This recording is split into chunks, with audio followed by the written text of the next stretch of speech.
So how do Kenyan telephone companies offer credit services at 107% interest? Is that really realistic?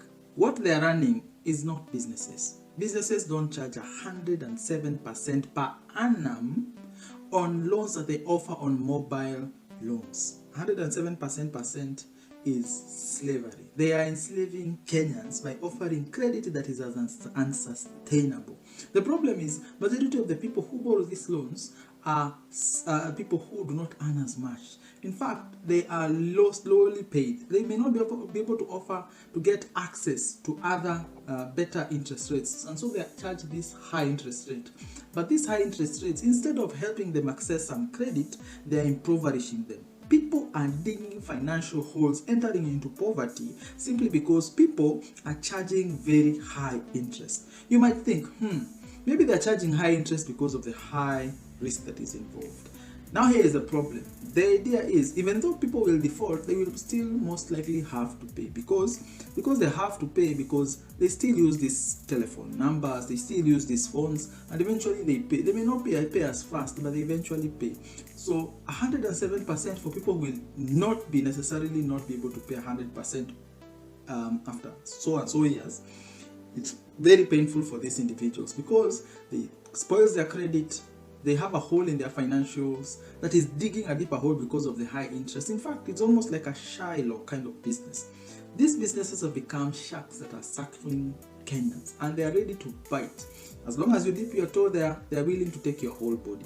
This is the kind of business and how they operate.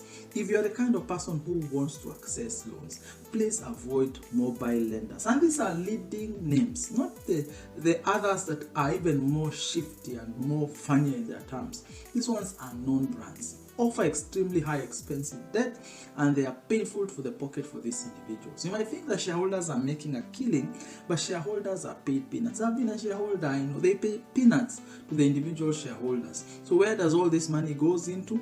CEO bonuses, big salary for staff who work at the high end or high level of these institutions. They're just looking for more money to pocket. They're not going to do much more. In fact, they work all means and all ways to be able to reduce their tax liability. So even this money doesn't go to the government.